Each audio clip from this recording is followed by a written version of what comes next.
Hi, everyone. Welcome to Our Football. Coach, can you believe this is the final week of the season in terms of practice? No, it's gone by really fast, and the weather's starting to change, so it feels like the end of the season, but it's gone by fast. I've heard coaches say that the practices are like their laboratory. Yeah. This is your last week in the laboratory this year. Have you enjoyed that aspect? I enjoy practice all the time. That's one thing as a head coach that I really miss. Is I love coaching, and when you take over to become a head coach, that's one of the things you don't do as much of, is the actual hands-on coaching part of it.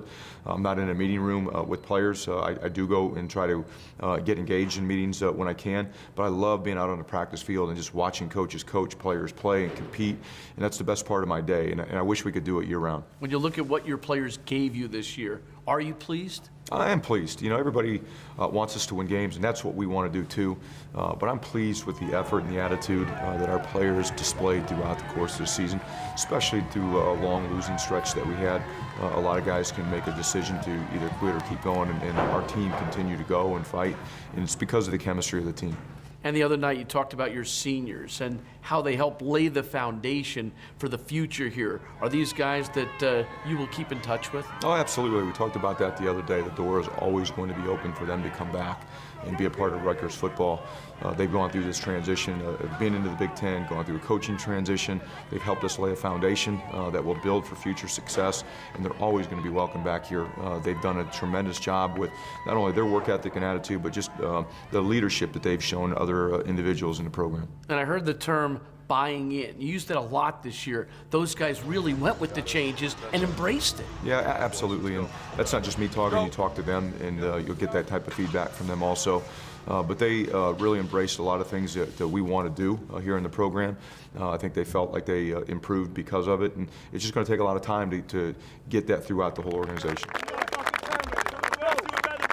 Tell me where else you would rather be. Let's do it. 10 strong on 3. 1, 2, 3. 10 strong. You had a program this year called Life Beyond the Game, and the seniors had a chance to really delve into that and to get a feel for what it was all about. What did you try to accomplish? Well, what we wanted to do is bring in speakers to help them build a network, show them how to build a network for future employment. We wanted to talk to them about interview skills, how to deal with people, and basically just go out and put yourself in position to gain employment when football's over. One of the things we have here at Rutgers, Sean Tucker has had a leadership academy that's been off the charts here, and to be able to combine his leadership academy with our Life Beyond the Game program, I think we have a program for our student athletes that's second to none in the country. Do you think you're impacting lives as well as impacting young men to play football here? Absolutely. That's what it's all about. When they come here, we have 4 goals for our program. First and foremost, to get your degree, develop them to have an opportunity to play beyond college if they have the talent to do that. We want to build a competitive football team, but then we want to make sure that we help them get employment when football's over.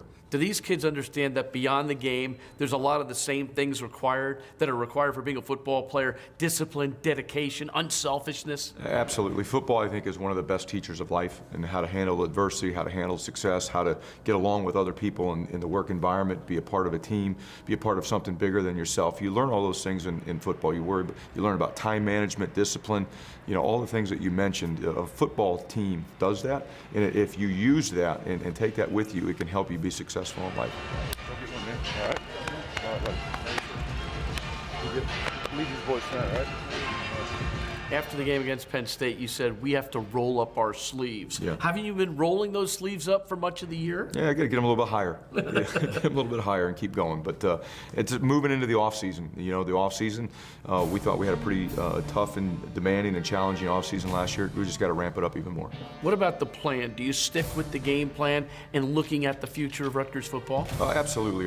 We knew there were going to be challenges as we took over this program to build it the way we wanted to look. This is a prideful program. It's had a lot of tradition, a lot of success. For whatever reason, it's dropped, and we've got to get that back. And that's our job, and it's going to take a little bit of time. It's going to take a lot of time, effort, and guts to get that done. But we're all in, and very excited about the opportunities that lay in front of us. When you say there will be better days ahead for the program, do you have to convince anybody in that regard? Not inside the building. I mean, everybody inside the building that knows what we're doing, how we're doing it, has been a part of the plan. I think they realize that we are going in the right direction. There are going to be a lot of better days down the road. Just we're not sure when. I'm impressed with the kids throughout the season and the way their attitude has stayed positive. How have they done that? Has that been you? Has that been them themselves? Yeah, well, I wish I could say it was me, but Right. you Your know, coaching staff. it's a lot. It's everybody. You know, if I show up to work and it's doom and gloom for me, the coaches and the players are going to respond to my demeanor and my attitude towards the situation. There's certain standards that you're going to be held to. That's what happens in good organizations, whether it's athletics or business. You set standards, you hold people to them.